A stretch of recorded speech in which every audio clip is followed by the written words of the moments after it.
Lighting బాగుంటుంది. జయబాబు చెప్తా ఉండు వీడియో చూస్తున్నాం. మరి ఇవ్వచ్చు కదా అంటే లేదు మధ్యలో ఇది లేవు సేవలు ఈరోజే రెడీగా ఉండవా? అడిగితే వస్తాం. Okay madam. కొంచెం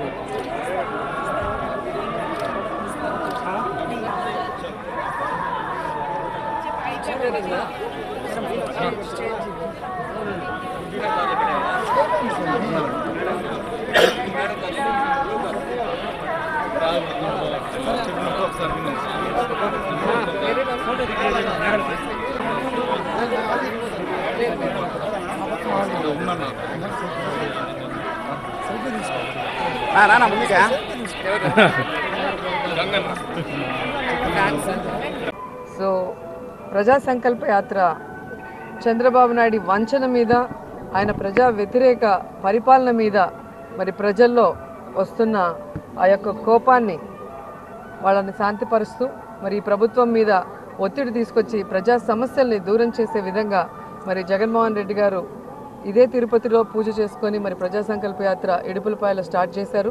నిన్న ఇచ్చాపురంలో విజయవంతంగా ముగిసింది. నిజంగా రాజశేఖర్ రెడ్డి గారు లేరు అనుకోకుండా రాజశేఖర్ రెడ్డి గారిని జగన్ గారిలో చూసుకుంటూ ప్రజలు పట్టిన బ్రహ్మరథం చూస్తుంటే చాలా సంతోషంగా అనిపించింది. గత ఎన్నికల్లో చేసిన తప్పు మళ్ళీ 2019లో చేయకూడదు అని ప్రజలందరూ నిర్ణయించుకున్నారు. కాబట్టి రాజన్న పరిపాలన కావాలి, రాజశేఖర్ రెడ్డిని జగన్ గారిలో చూసుకుంటూ ఆయన ముఖ్యమంత్రి కావాలి అని ప్రజలు చేసిన నినాదాలతో నిన్న మా చెవులన్నీ కూడా మార్మోగిపోయాయి. కానీ తెలుగుదేశం పార్టీ వాళ్ళకి అదేంటో జనమే లేరు అంటున్నారు. నిజంగా సోమిరెడ్డి లాంటి వాళ్ళు నిన్న కనుక ఆ మీటింగ్కి వచ్చింటే కిందేసి తొక్కుంటారు. అంత జనం ఇసుకేస్తే రాలని జనం. సో జనం అంటే ఏంటి, ప్రజాబలం ఏంటి అని 5 సార్లు ఓడిపోయిన సోమిరెడ్డికి అయితే అర్థం కాదు. చంద్రబాబు నాయుడిని ఇంప్రెస్ చేయడానికి ఆయన ప్రెస్ మీట్లు పెడతారు. దానికి ఇంప్రెస్ అయ్యి ఆయన ఏ విధంగా మంత్రి పదవి ఇచ్చారో కూడా మనం చూసాం. ఎందుకంటే పాస్ అయిన వాడికి ఎవడైనా మినిస్టర్ ఇస్తాడు, కానీ ఫెయిల్ అయిన వాడిని ఎత్తిన పెట్టుకున్నాడు అంటే మరి ప్రజలు చీకొట్టిన వాళ్ళని చంద్రబాబు నాయుడు ఏ విధంగా ఎంకరేజ్ చేస్తాడనేది మనం అర్థం చేసుకోవాలి. అండ్ ప్రతిసారి తెలుగుదేశం పార్టీ వాళ్ళు అంటారు వీళ్ళు అసెంబ్లీకి రారు కానీ జీతాలు తీసుకోవడానికి సిగ్గులేదా అని. నేను సూటిగా చెప్తున్నాను సోమిరెడ్డికి, 5 సార్లు ఓడిపోయిన నీకు మంత్రి పదవి తీసుకోవడానికి సిగ్గులేదా, మంత్రిగా జీతం తీసుకోవడానికి సిగ్గులేదా అని నేను అడుగుతున్నాను. అలాగే మీకున్న ఎమ్మెల్యేలు, మీకున్న బలం చాలదన్నట్టు వైఎస్ఆర్ కాంగ్రెస్ పార్టీ ఎమ్మెల్యేలని 23 మందిని తీసుకోవడానికి మీకు సిగ్గులేదా? ఇప్పటికీ వాళ్ళు వైఎస్ఆర్సీపీ మరి ఎమ్మెల్యేలుగానే అసెంబ్లీలో సంతకాలు పెడుతుంటే ఇంకా కూడా మీ పార్టీలో 4గురికి మంత్రులు ఇచ్చినందుకు మీకు సిగ్గు లేదని నేను అడుగుతున్నాను. మీకు సిగ్గుమానం ఉంటే వాళ్ళ చేత రాజీనామా చేయించి ఎన్నికలకు వెళ్ళేవాళ్ళు.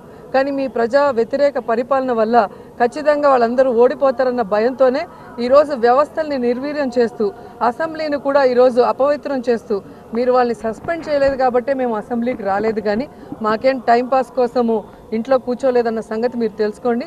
ఈ రోజుకి కూడా వైఎస్ఆర్ కాంగ్రెస్ పార్టీ నాయకుడు జగన్మోహన్ రెడ్డి గారితో సహా ఎమ్మెల్యేలు కానీ ఇన్ఛార్జీలు అందరూ కూడా వారి వారి కాన్స్టిట్యున్సీలో ప్రజలకు అండగా ఉంటూ ప్రజలకి భరోసా ఇస్తూ వారి సమస్యల్ని దూరం చేయడంలో ఏ విధంగా పనిచేస్తున్నారో తెలుసుకుంటే మంచిదని కూడా తెలియజేసుకుంటూ ఇక రైతుల గురించి గొప్పగా మాట్లాడారు నిన్న సోమిరెడ్డి గారు.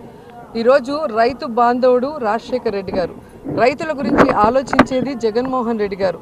ఈరోజు రైతు భరోసాతో ఆయన ఏ విధంగా రైతుల జీవితాలని వెలుగు తీసుకురావాలనుకున్నారో మనం కళ్ళారా చూస్తున్నాం. అలాగే రాజశేఖర్ రెడ్డి గారికి వచ్చింది రైతులకి ఫ్రీ కరెంట్ ఇవ్వాలని, రైతు పిల్లలకి మరి ఫీజు రియంబర్స్మెంట్తో పెద్ద చదువులు చదివించాలని. కానీ చంద్రబాబు నాయుడుకి ఎక్కువ సమయం ముఖ్యమంత్రిగా ఉన్నానని చెప్పుకోవటమే కానీ రైతుల గురించి ఏ రోజైనా ఏమైనా చేశాడా అంటే వ్యవసాయం దండగాని తన బుక్కులో రాసుకున్న పెద్ద మనిషి. ఈరోజు ఆయన మంత్రులు వ్యవసాయం గురించి మాట్లాడుతుంటే చాలామంది నవ్వుతున్నారు. కాబట్టి మనం మాట్లాడే మాటలకి చేసే పనులకి పొంతన ఉందా అనేది ఒకసారి తెలుగుదేశం పార్టీ వాళ్ళు ఆలోచించుకోవాలి. ఇక మీదట మరి జగన్మోహన్ రెడ్డి గారి మీద మీరు చేసిన అటాక్ వల్ల ఏదైతే వైజాగ్ ఎయిర్పోర్ట్లో తప్పించుకోవాలన్న ప్రయత్నం చేశారో ఎన్ఐఏకి ఈ కేసు మరి విచారణకి ట్రాన్స్ఫర్ అయింది. కాబట్టి దాంట్లో ఉన్న తెలుగుదేశం పార్టీ వాళ్ళందరూ కూడా ఊచలు లెక్క పెట్టాల్సి వస్తుంది. దానికి రెడీగా ఉండండి.